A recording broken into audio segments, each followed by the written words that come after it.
Blue skies above the world centre of racing as Friday of the Rolex 24 Hours of Daytona weekend is about, in competitive terms at least, to get underway with 27 ND Mazda MX-5 Cup cars for the 2021 IMSA Mazda MX-5 Cup presented by BF Goodrich.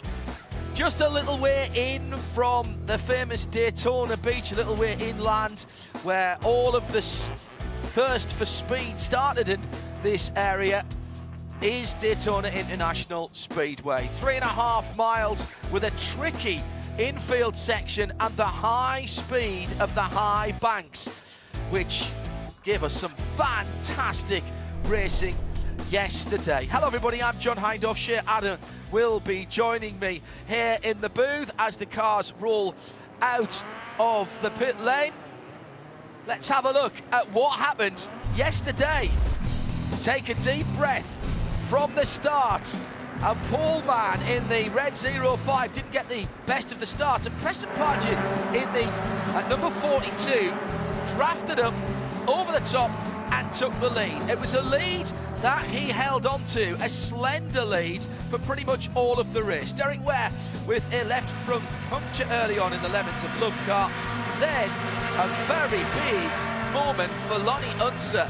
Damaged her car enough that she's had to have an engine change.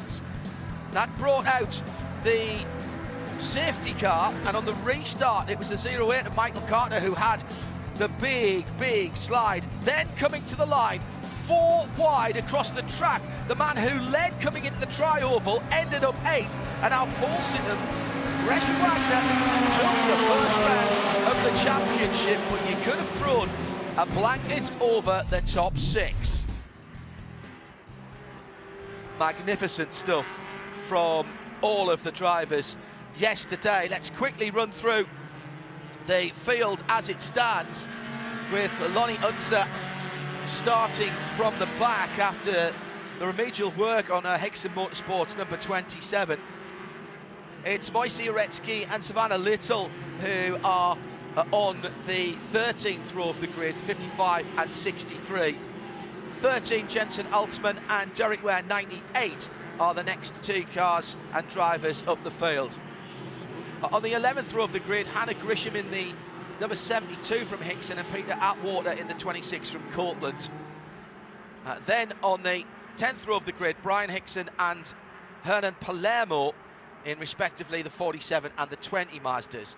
Alex Matura is in the 33, Sabla Cook alongside there, position 17 and 18. David Starb and Juan Hernandez, 36 and 59 on the 8th row of the grid.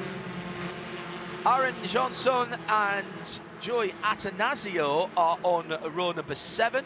It's Brian Ortiz and Drake Kemper on row number 6. Luca Mars and Daniel Williams are making up the bottom end of the top 10. That's car 41 and 38 in positions 9 and 10. Sam Paley and Justin Hiscatel are on row number 4. On the 3rd row of the grid, Jared Thomas for JTR Motorsports Engineering has his JTR teammate Chris Nooms alongside him, 96 and 32. It's Michael Carter and yesterday's long-time leader, pretty much led every lap, Preston Pardus in the 42. That's the black and white police liveried car. And on the front row, in second place, it's Ellen Rowland for Hickson Motorsports, and Spark Performance Gresham Wagner has the pole again in the red number 5 down on the low side. Shea Adam is with me. We'll get to her in a moment. It'll be a typically fraught run into the infield for the first time. So edge on to the front part of your seat, because that's where you're going to be for the next 45 minutes. Roll up your sleeves. Let's get ready to go. Mazda MX-5 Cup racing for the second round of the Idemitsu Mazda MX-5 Cup presented by BF Goodrich. Gresham Wagner coming to the line and gets the green flag, gets a good start as well. He's being pushed along by Michael Carter in the 08 into the first corner. 1, 2, 3, 4 across the track there. Pullman this time hangs on to it for the moment. Let's see how they get on down to the international horseshoe. Well, do you know what? That qualifies as a lead. for Gresham Wagner. He's got half a car's length, maybe a little bit more. Oh yes, stretching out now from the second placed driver. Meanwhile, up the inside, number 96 in the silver car, Jared Thomas for JTR, making a move on his teammate Chris Noonser, who's in the other silver car, but with the slightly darker grey and then the bright yellow. Well, this is a much better start, Shea Adam, for our pole sitter. Gresham Wagner it didn't seem to slow him down. He came from in the pack yesterday to win the race, but this is a much better way of doing it, and he looks very cool, calm and collected onto the high banks for the first time. Yeah, he said yesterday in his winning interview that he learned a lot during the course of the race. Maybe the most important thing he learned was patience, and it seems to have worked out for him, as he running for Spark Performance and second Michael Carter running for Carter Racing Enterprises. They don't have teammates in the field. Behind them, they've got the Hickson pairing and they've got the JTR pairing. So we will maintain this 6-car battle for the lead of the race, simply because teammates work well together. Not a curb taken in the middle of the bus stop, and someone's going to go around there, and that is the number 38 car. Oh my goodness, is it going to get hit? No, everybody sort of gets through. Wow. That's Dan Williams. Dan, who started down the field just a little bit, and did he get a helping fender? I think he did. Bit of hip and shoulder there. Did well putting in the counter steering as he was driving up the inside. Well, everybody's battling on the first lap, let's be honest, but really did well to hold on to that Shea. That could have been a huge shunt in the middle of the pack. Looked like he took a little bit too much curb in the middle part of the bus stop. For sure, and he did a fantastic job to not only not get hit by anyone, but then also to recover and manage to keep going on his merry little way. As I believe there's a little bit of damage perhaps to the front of Michael Carter's car as well. It seems to be a little bit of a black stripe just in the middle of the Mazda Smile, if you know what I mean. Very good. But it's not seeming to affect the aero too much, as he's still hanging onto the tail of Gresham Wagner, who, by the way, set the fastest time through Sector 1 this time around. So maybe Gresham already going for that additional 10 bonus points from setting the fastest lap of the race. So Roland and Michael Carter still battling it out. Carter in second place. Very, very tight all the way through the field, and the key to driving these cars quickly is keeping the momentum up. And Shea's intake of breath was because there was a fairly heavy coming together between Alex Matura coming out of the West Horseshoe, as he just did not want to lift. I think that was Juan Hernandez that was in front of him at that point. And for Alex Patura, he's been in the series since at least 2014. A lot of experience in these MX-5 cars, still adjusting to the ND, but having a lot of fun. And that would have been a surprise for the dentist. It was Seb LeCoq actually in the 37 car, one of the Hickson machines, battling with Alex Patura, but they seem to have both got out of that fairly well unscathed. The top 6 within 3/4 of a second, down to Sam Paley, the 28 car, in 6th position. The two leaders doing what we've now come to understand is going to be par for the course. This is standard operational practice for Idemitsu MX-5 Cup, presented by BF Goodrich on the high banks. Andy Holbury, Autosport editor from days gone by and respected motorsport journalist, sent me a note overnight to say this reminds him of a Formula Ford race on the club circuit at Silverstone. It's the same sort of thing. Lots of drafting, nobody really getting away, and being in the right place on the last lap. And I absolutely agree with you, Andy. Spot on with that. These cars, with the addition of a sequential gearbox, pull it back to change up, push it forward and go down, similar to up and down on a motorcycle, of course. But other than that, still very much needs to be driven. They are, relatively speaking, a light racing machine, so they don't have to make huge amounts of power. They're immensely fun to drive.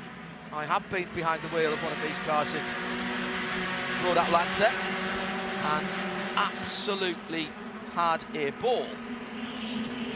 Best way to get them slowed down is to just stay out of the ABS, just on the edge of the ABS, and take as much momentum and speed through the corners as you can.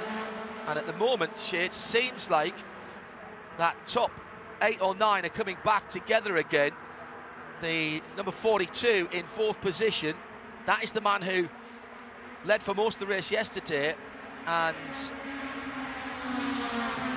raising awareness and some money for a very important police charity in that black and white colour scheme. Yes, that would be the 42 machine of Preston Pardus. Blue Help Charity is what is being represented on his car. It's a charity for police mental health and helping the families of officers who commit suicide. It's also being run on Brian Hickson's car. So the 37 also wearing a police livery too. But we now have this battle shaping up once again as Preston Pardus wants to go to the lead. But this time he's got someone right in front of him, and that's Selin Rowland. Yeah, and they have got the outside line, and here they come. Look at how they're drafting up towards the leading pair. So the leading pair now with a bit of bump drafting going on. It's going to be 2 by 2 through the tri-oval. Wagner, Rowland still just about holding on to it, but big dash round the outside by the number 87 car. Rowland switched to the outside and tried to get the advantage. That grey and highlighter yellow car sitting in now behind the leader, and there goes the 42 of Pardus, who dominated the race yesterday and extraordinarily leading coming into the tri-oval, finished 8th. If you haven't seen it, go and watch it. It was brilliant. Pardus and Rowland are BFFs, as I'm reliably informed. And yesterday, it was Rowland pushing Pardus for most of the day. Today, it was Pardus pushing Rowland for the start of this race. So perhaps their roles have reversed, and maybe Pardus learned that he doesn't want to be leading coming into the final area of the race. And I don't mean exit NASCAR turn 4, I mean coming into the tri-oval. Well, he's what he's doing is a much more restrained race at the moment, and so long as there's not too big a gap between himself and the leader, we've seen, and he will have seen, how easy it is if you do get a hookup with another car to be able to draft your way back. And anybody who's watched the stock car racing here at Daytona, home of the Daytona 500, America's race of course, will know that you go better as a pair than you do as a single. The issue is getting that momentum started and finding a clear lane. Open top cars these, so the air is broken up quite significantly over the cockpit of the car and the exposed roll bar. So it does make, for a small car, a big hole in the air. 1, 2, 3, 4, 5 cars, and here's Pardus to the outside, to the high side, and immediately covered off by Rowland. And now they've got the link up, and it's side by side, a little bit of bumping and boring.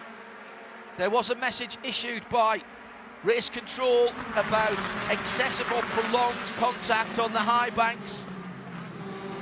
Carter going back to second in the red car, or the red car with the white under part. And that is very close indeed.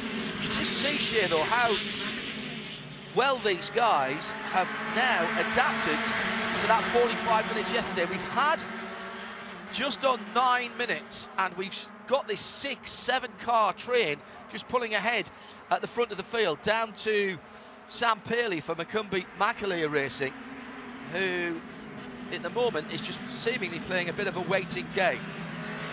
Well, it worked well yesterday for Sam Paley. In only his second race weekend, he managed to come home second in that melee that we had at the end of the race. So Sam Paley knows you don't have to be there or thereabouts. You don't have to be leading the way. But for Gresham Wagner, he's playing this very well because he's championship leader after winning the race yesterday and getting the pole position yesterday and today. Those are all bonus points. You get 10 points for pole position, 10 points for leading the most laps, which he's doing right now, and 10 points for the fastest lap. So he's trying to complete a weekend sweep, getting all 3, albeit over the course of 2 races. He wants to do it all today.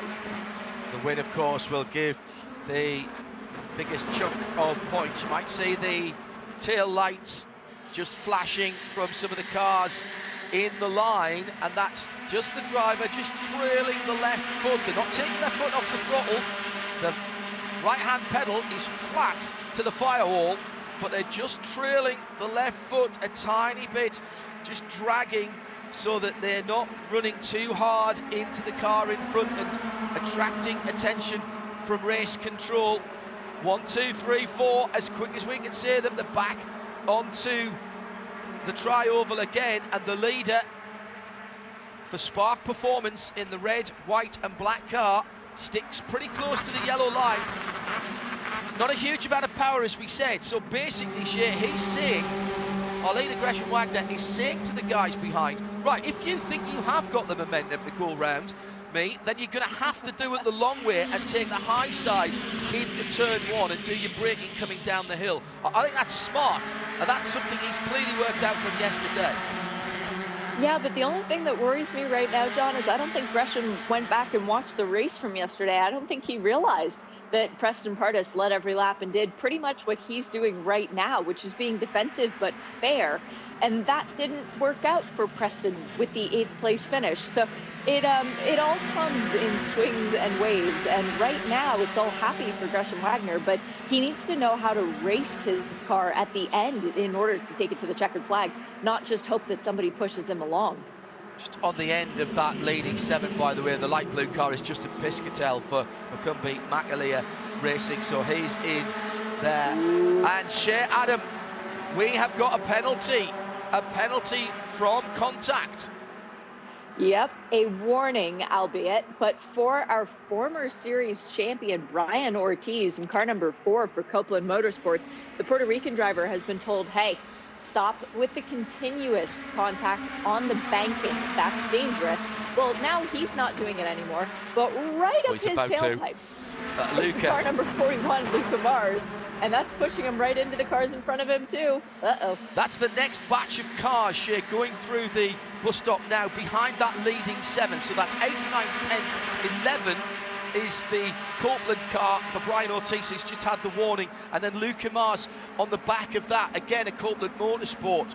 So that's Chris Noons, Drake Kemper, Aaron Johnson, Brian Ortiz, Luca Mars, though, and behind Luca is the number 13 car as well. It's the number 20 car, excuse me, as well. So they're all running for position and having just as good a scrap with just over 30 minutes, just over 32 minutes, or on 32 minutes to go. And at the moment, they're slowing each other up. I don't think they're helping themselves. We've seen people drafting and being able to make up 2, 3, 4 cars lengths on the run from turn 6 to the bus stop, and again from the bus stop through the tri-oval back down to turn 1. But these guys at the moment, these cars, I think, are slowing themselves down. They're not getting up to the leading 7. And the light blue car of Justin Piscatel has made up a position. He's up into 6th position. Justin Piscatel once partnered with Till Bechtelsheimer, who's a part of the IMSA paddock as well, in a Cayman in GS, one-off. Unfortunately, and you'll remember this because it was at Canadian Tire Motorsport Park, Justin never got to drive the car. Do you remember why? I remember at Road America, the car wound up on its roof. Sorry. Is that what you're mentioning? Yes, Road America, not Canadian Tire. Canada Corner, lap 1, it was on its roof on the tyres. Down the back straight in the sunshine. Fantastic racing as ever. Round 2, Idemitsu MX-5 Cup for 2021, presented by BF Goodrich Tyres. And still, Gresham Wagner, our double pole sitter and already a race winner this weekend, but he had to come from, I think he was 6th or 7th.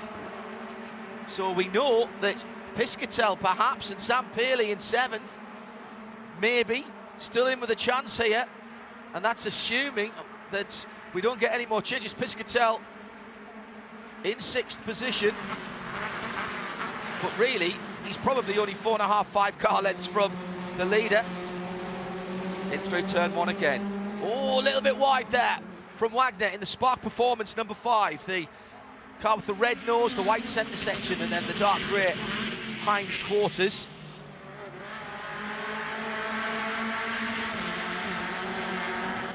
right on the outside, coming out of the Western Horseshoe, of the International Horseshoe. That's an audacious manoeuvre by the number 42. That's the Hickson Motorsport car of our most laps led recipient of the points yesterday, Preston Prados, and he's still side by side with Justin Piscatel. Piscatel has finally got that done and moves up another position. I think that's put Justin into 5th position now, described by many who know him as a wily veteran. Bit of trading of paint from the 41 and 24 as well. That's Luca Mars and Aaron Johnson, and a big Tokyo Drift moment just about held through the bus stop. That was fast hands and a very dry mouth, I would suggest there, as that car pendulum one way then the other for Juan Hernandez, the Team Guatemala Racing driver. He gets points for style on that one.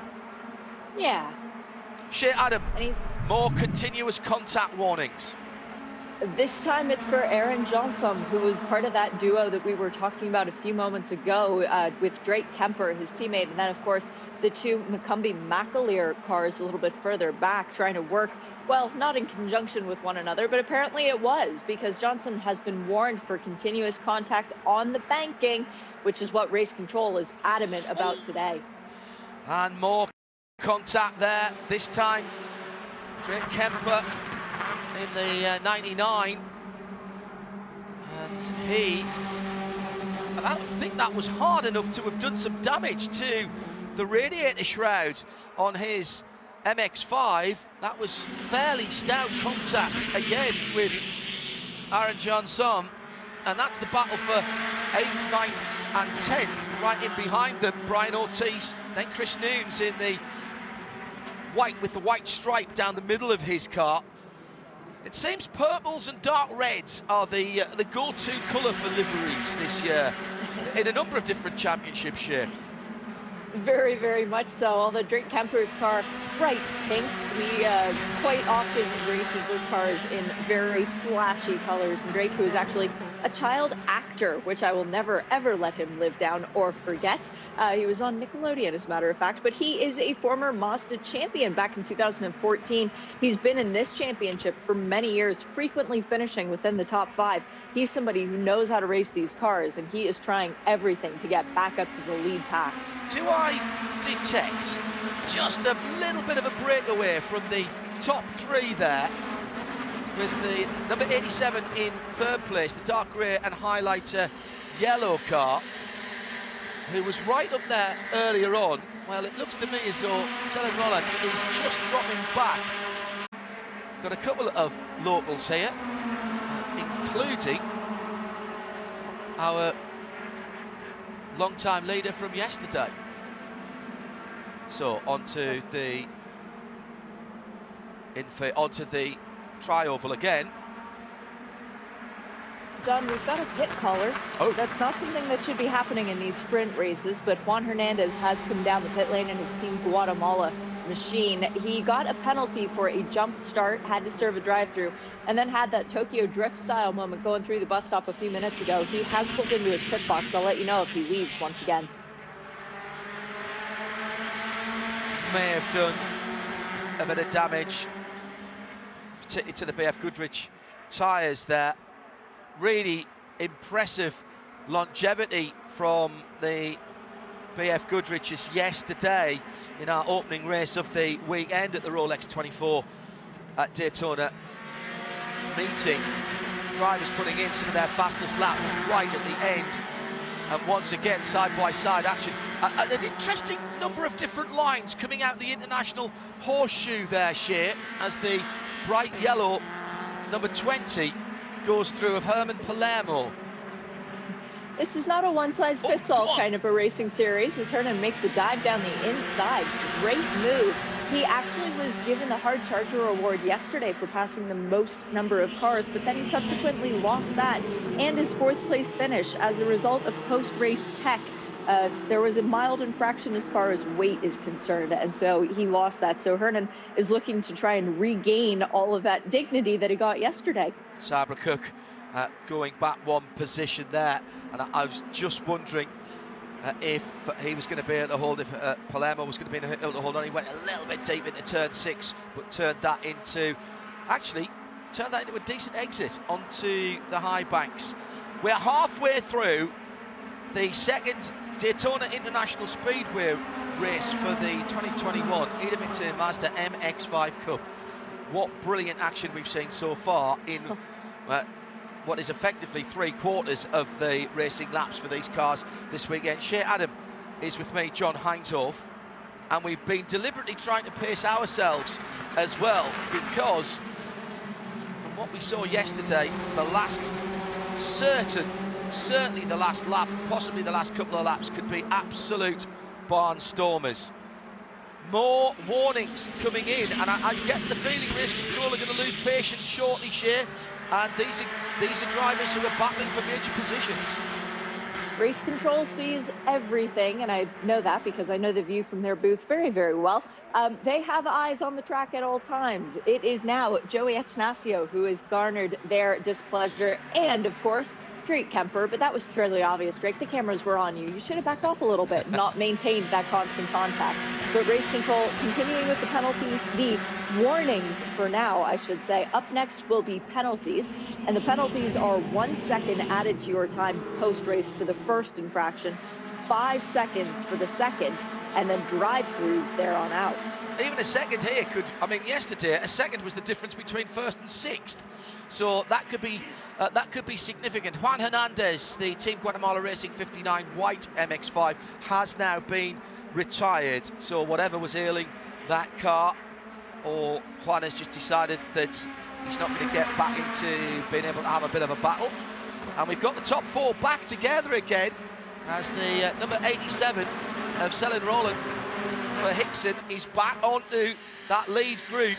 Then there's a little bit of a gap, and by a little bit of a gap, what, a couple of seconds, if that, with Pardus, Sam Purley and Justin Piscatel then behind, having their own little scrap. Just a little mistake there by Roland. Didn't get out of the bus stop back onto the speedway, and that's dropped 3, 4, 5 car lengths, and those 3 Mazdas ahead of him in the draft of each other, they'll be moving very quickly, and that might be really significant as Piscatel goes side by side with Paley behind. Piscatel in the light blue car, they're still battling for 5th and 6th position, and if anything, I think they're closing down Rollin. Rollin very good on the infield and makes time back on the 3 leaders, but then can't find an exit from the bus stop onto the fast part of the circuit, that run down through speedway turns 3 and 4 and through the tri-oval. I'll tell you what though, Shea, Paley and Piscatel are coming. I think we're going to have the top 6 back together again fairly shortly. Slightly more disappointing run today from Preston Pardus for Hickson. The black and white number 42 in 7th position is 3 seconds further back from the blue car of Justin Piscatel. He's further back, but he still has the fastest lap of the race so far, and we've seen that happen yesterday because Gresham Wagner was hanging out in 7th place before the caution came out, which grouped him back up to the leading breakaway pack. So it's not over till it's over. Another blue car fighting for position is David Staub, the man from Texas in the Slipstream Performance Entered machine. And number 36 car going side by side with Copeland's Joey Attanasio from, again, just down the road, Windermere, Florida. Not too far to come for the race weekend. And they're having a cracking scrap at the moment, down towards the bottom end of the top 10. Top 20, excuse me. Always somebody to race. Oh, super exit.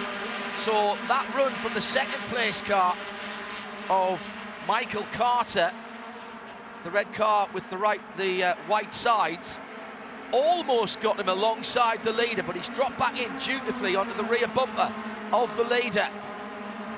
Third place, JTR, number 96 car. That's the silver machine of Jared Thomas from Indiana. 20 minutes to go, Shea. Literally anything could happen. Literally anything could still happen. And I'm going to say, no, I'm not. I'm not going to say what I was going to say. The leaders are still racing. You knew what I was going to say.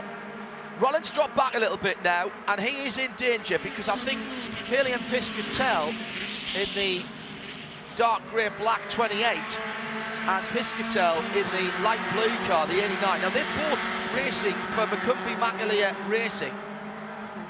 And Chad McCumbee, by the way, another one who cut his teeth on the small screen as a regular in One Tree Hill, of course, and played Dale Jr. in the movie 3. If you're going to get your entertainment news into Mitsu Mazda MX-5 coverage, then we will as well. We need a red carpet to be able to call John. Yeah, very good. I like it. Yeah. Just so long as you don't ask me. We have another retirement. Yeah, who? Unfortunately. It is Lonnie Unser, who remember was driving in a different chassis. She's showing as in the pit lane and retired on the bottom of the screen. So that's 2 cars that we have no longer out there running around, which means we still have 25 of the MX-5 cars out. And if you happen to be listening around the track and you think, these cars sound a bit different than the last time I heard them, well, they do, because the exhaust is manipulated in a slightly different fashion, and the mufflers have been removed for the running at Daytona International Speedway. So they are a bit louder than perhaps they are at your track around the country. Yeah, slightly different noise regulations here, wide open spaces, and also just liberating a little power and letting the engines work. They're flat out for so long here that they don't need that back pressure that the muffler would give them. Top 3 now are pulling away. It's over a second, getting on for 2 seconds between the top 3 and Rollin is being caught last time around. It's only fractions, but it's enough. But these 3, then 3 spots on the podium, 3 cars out front, with Rollin now having dropped back considerably. And that was a very slow lap for him. He was a couple of seconds off the pace of these leaders, 2:10.1 for Selim, whereas the JTR Motorsports Engineering number 96 car in 3rd position for Jared Thomas did a 2:08.1, so exactly 2 seconds. Here's that battle further down towards the end of the top 20 in the bright yellow number 20 of Hernan Palermo for Slipstream, leading a gaggle of 6 MX-5s. Down in the braking area for the International Horseshoe. Nick Romoli on the side of the number 36, that being driven by David Stab.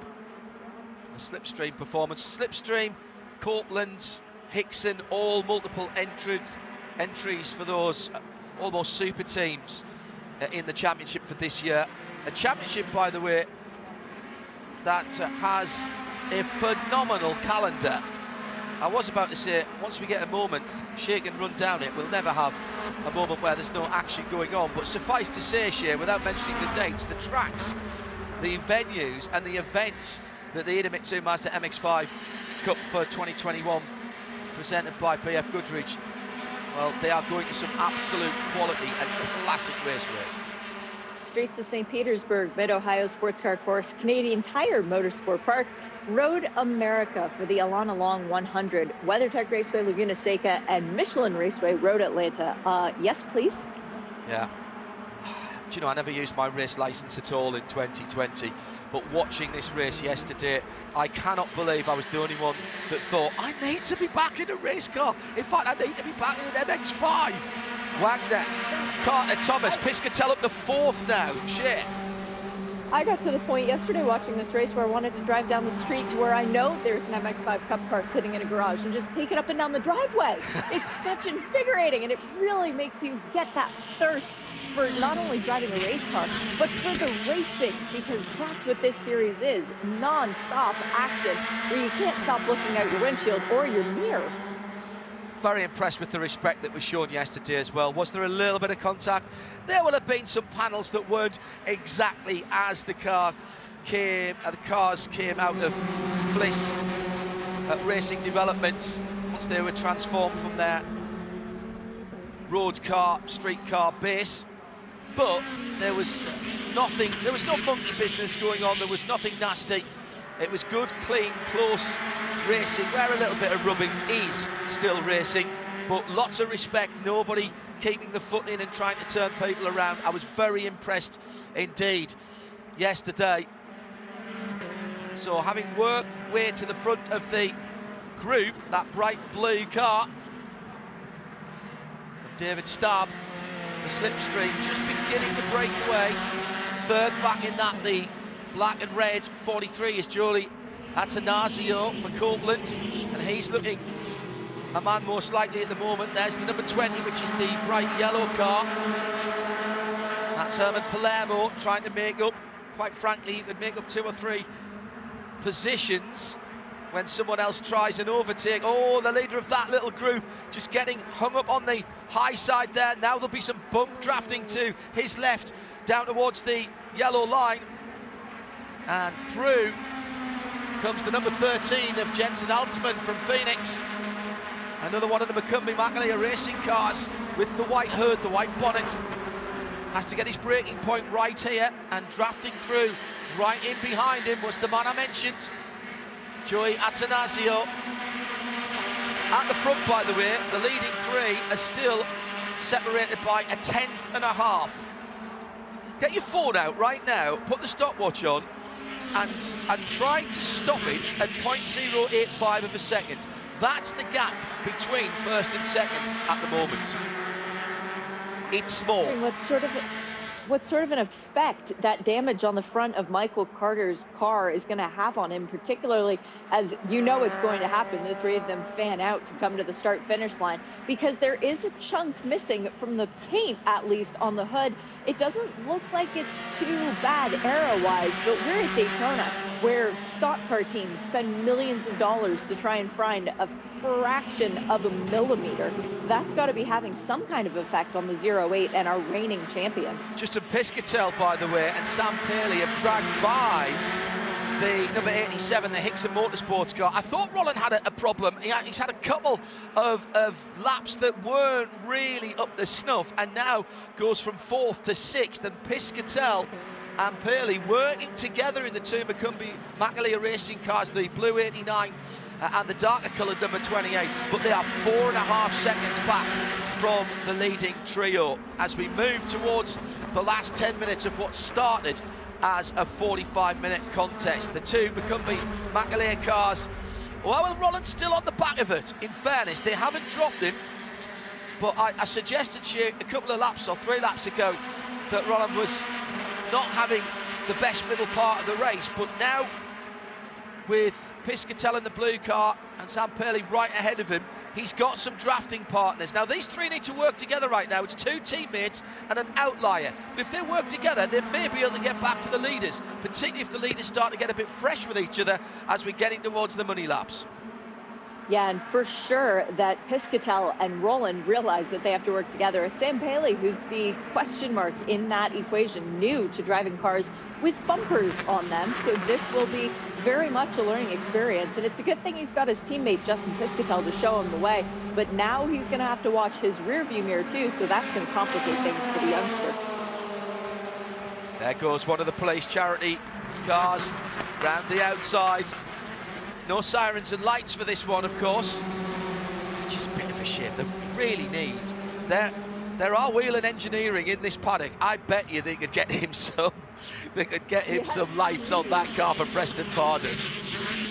Yes, please. They need to, and particularly in the headlights, if one could flash red and one could flash blue, oh, that would just be magical. I've got a feeling that people would pull over. Yeah, well, no, I think that we might get confusion with the safety Mazda ND out there, but it's just something that my mind flashed to there, knowing that there will be a display of Whelen products in the IMSA WeatherTech sports car paddock. A point to note, by the way, in these unusual times for all of us, IMSA are operating a very strict paddock policy. 1, 2, 3, 4, 5, 6, 7, 8, 9, 10. I'll be talking like this, but probably not mentioning names like Wagner and Carter and Thomas and Piscatel. Health checks every morning. Oh, it's very close, isn't it? Inside of Daytona International I might mention Piscatel. I've got an interest in. To allow you back into the paddock, and that's competitors, staff, everybody, and there's no mixing, so socially distanced racing just about. These guys, even when they're touching, I think they're 6 feet away from each other. I think that's all right. Yeah, the length of a hood of a Mazda and then the trunk of the one in front of you, yeah, they're doing more touching and hand-holding in essence than they probably have done in months. But yes, Michael Carter very much utilizing the rear bumper of Gretchen Wagner, our leader, who has led every lap of the race so far today. And that means that he does get the 10 bonus points for the most laps led. The fastest lap of the race right now, those points going to Justin Piscatel, still back in the it's now Preston Pardis who's taken the fastest lap of the race. So our leader for the, entirety of the race yesterday, except for the one lap that counts, he's now at least getting points for the effort for today's race. But it is Gretchen Wagner who stands to get 20 additional points to wherever he finishes.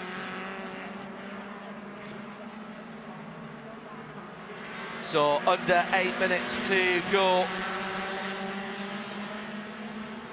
And it's still that spark performance, number 5.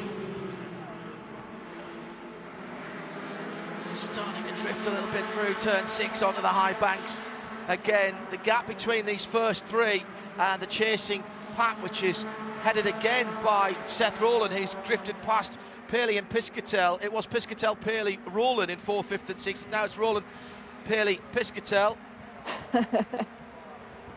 It'll probably change 17 more times in the last 7 minutes of this race. I don't think, unless there's some RG and bargy at the front of the field, I don't think that Rowland, Paley and Piscatel are battling for anything else than first driver off the podium. Piscatel's just dropped back a little bit in the bright blue number 89.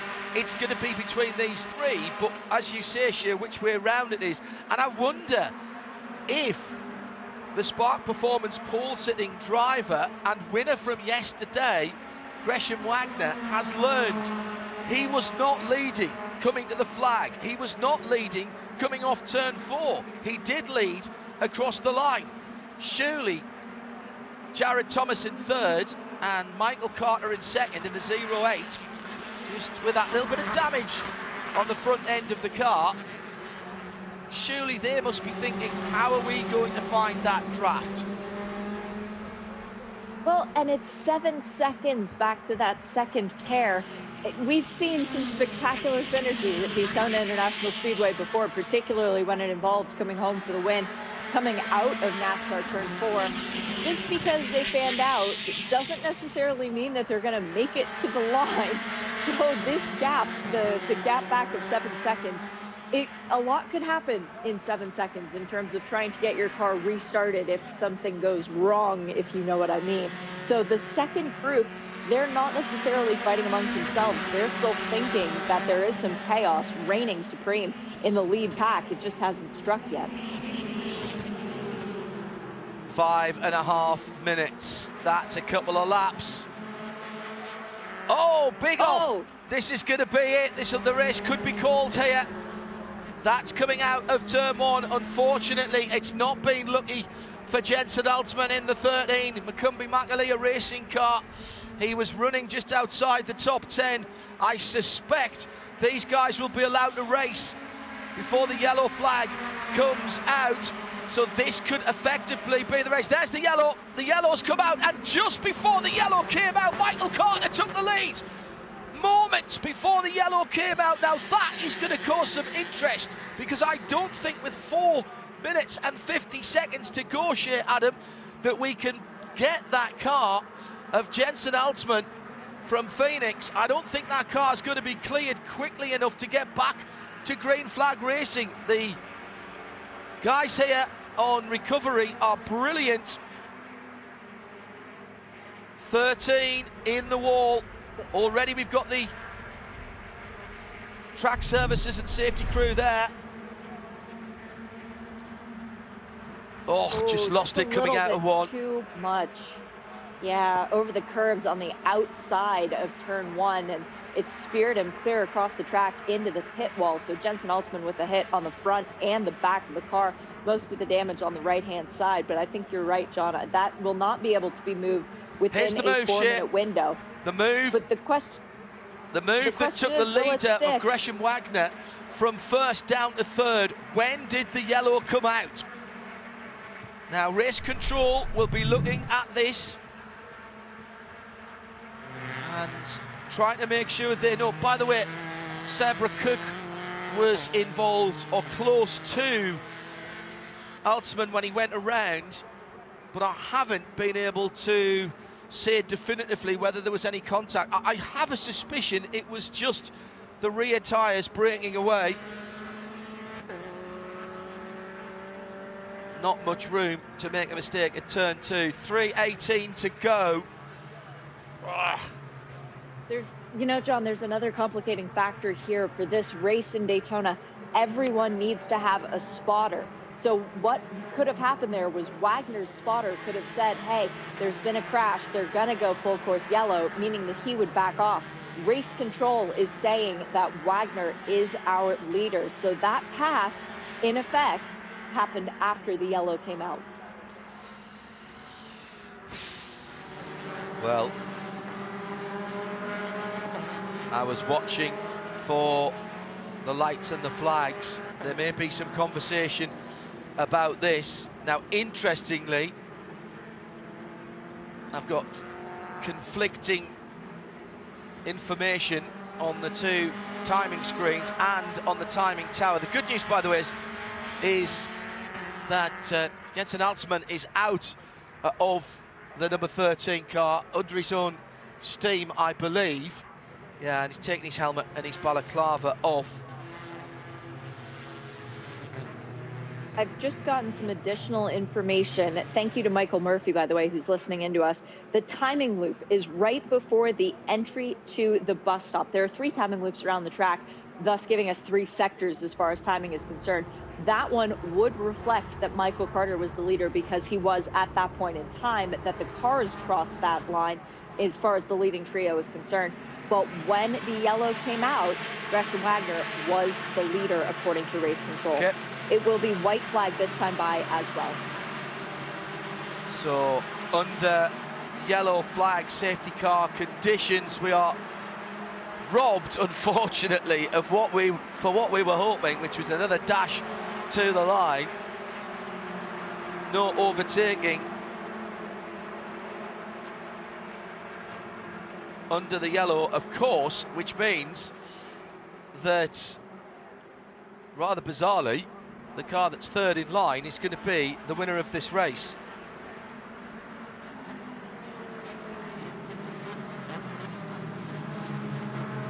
So it's going to be a twofer this weekend for Gresham Wagner and for Spark Performance. And rather like the first race of the weekend, Shea, you'll look at the results in years to come and say, yes, that number 5 car started on pole and won on the first race, started on pole, won on the second race. Clearly, absolutely nothing happened then. Yeah, just swept the weekend. Would have been easy for Gresham Wagner coming out and making a championship declaring statement that he's really intent on the weekend. Just getting another message, though, John, as per race control, 08 is the winner. Okay. So there might be a little bit of confusion going on in race control right now. Okay, well, the I have to say, from what we were watching, it looked like the pass had been made before the yellows came on the track. What you don't know is what is being called by race control. It was very tight indeed. There wasn't any touch. Sabra did not touch the back of Jensen's car. He put his right rear BF Goodrich onto the dirt, and that's what initiated the spin. On the high banks, heading out of turn 2, big run for the second and third place cars, up over the top by Wagner and followed through by Jared Thomas, and that pass was made. But how much it was that was from lifting off by the leader. But that is going to be the pass, as we called it live, in fairness. That is going to be the pass that gives the win then to Carter Racing Enterprises and the 08 Michael Carter driven car, the man from Savannah, Georgia. It will be JTR in second, and that is Jared Thomas Motorsports in the Lemons of Love car. And possibly slightly grumpy then from Gresham Wagner. Gresham, who did all the hard work today and had the yellow flag come out 3 seconds earlier, he would have been the winner of the race. To the checkered flag then, under full course yellow. It is the 08 Carter Racing Enterprises. Michael Carter wins race 2 of the 2021 Idemitsu Mazda MX-5 Cup presented by BF Goodrich. I've got to say, the safety car driver was having a heck of a good time there, because he took them round at a really decent clip. All right, it was half a minute or so off racing time, but only half a minute, and that is an absolutely standard road-going ND.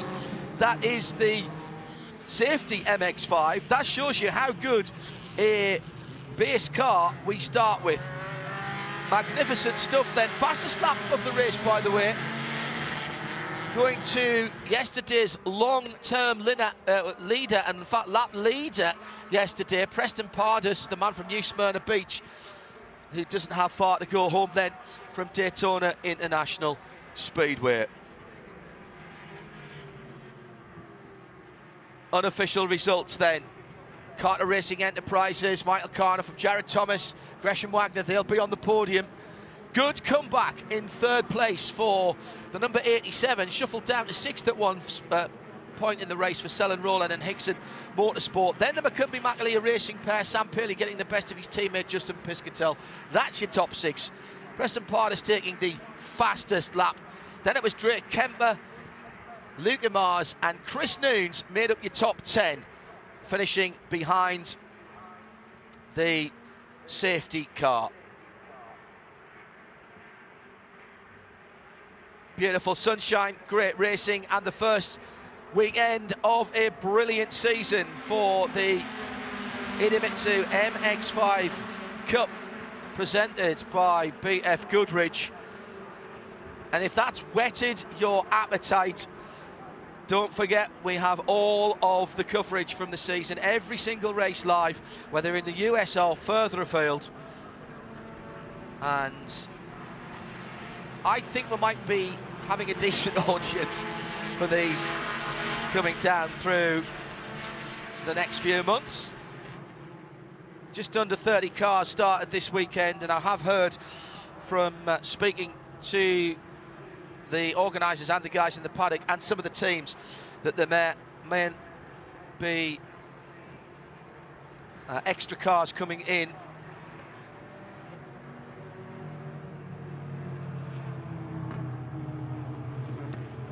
So coming into the pit lane. And provisionally, John, I can say that our Hard Charger Award once again goes to Hernan Palermo. Right. So 2 days in a row. Hopefully he passes tech this time. Hopefully he ate a really big dinner. So an extra lap behind the safety car to bring them back around and into one of the most famous pit lane and victory lane areas in world motorsport. And Michael Carter in the 0-8. Do you know, yesterday, it could have been such a different weekend, Shea. Remember on the restart after Lonnie IMSA went around, it was Michael Carter that was on the grass on the tri-oval and had a fantastic save when he was totally sideways. That surely, if he'd speeded up the track, would have ended his weekend. And he comes back today to take race 2. Yeah, and what did we learn from this weekend? Leading laps might get you 10 points, but it doesn't ultimately get you 350 points for winning the race. Because there's only one lap that you need to win, and it's that last one. And it seems to be that leading every lap in the race, having the strongest car, setting the fastest lap, doesn't necessarily count for what you'd hope it would. So just waiting for Michael to get out of the car, get his breath back. Probably not finishing exactly the way he wanted. I'm sure he would have liked to race those last 2 laps. You know, no, absolutely not. What he wants to do is to take the points for the victory. A very opportune pass.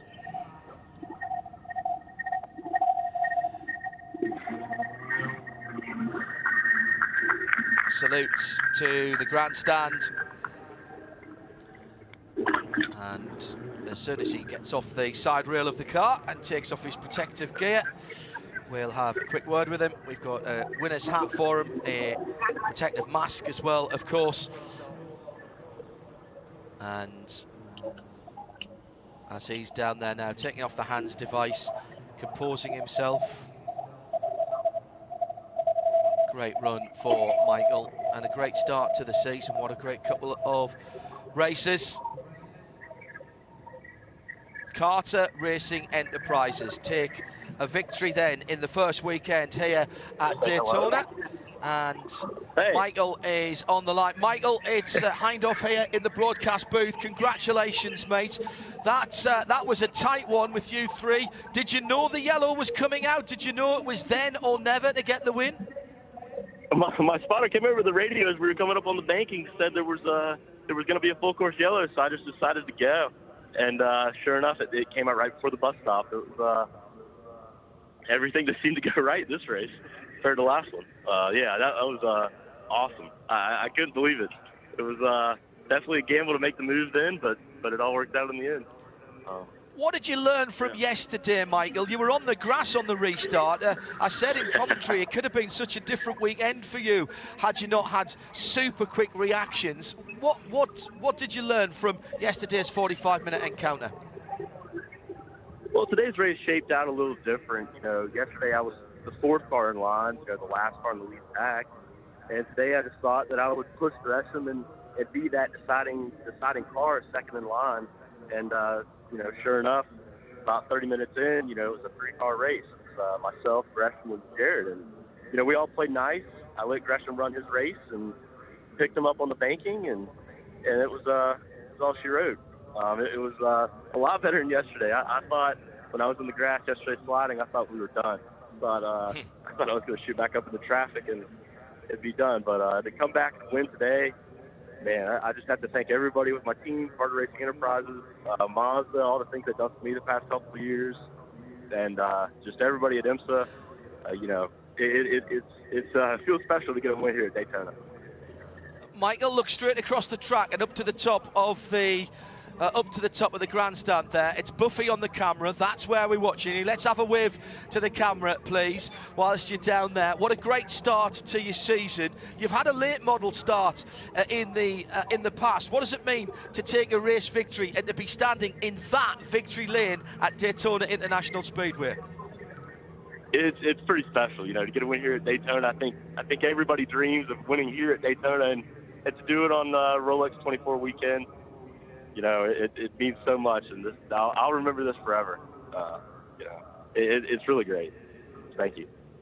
We can see and hear the smile in your voice. Enjoy the rest of the weekend and the rest of the season. You and all your colleagues and your competitors have given us some great entertainment already. Can't wait for the rest of the Idemitsu MX-5 Mazda season with BF Goodrich. Thanks, Michael. Have a great weekend. Thank you. Thank you. Michael Carter, our winner, live from Victory Lane at Daytona International Speedway. On the grass sideways in race 1 yesterday, always at the front of the action today. And whilst everyone else was making mistakes behind, trading a bit of paint and getting their BF Goodrich tyres dirty, once the 13 car and Jensen Alt gone into the wall, they knew that they were coming with the yellow. It was one chance, and one chance only required for Michael Carter, who takes race 2 at Daytona. Bye-bye from him and from all of us. We'll have the rest of the season right here.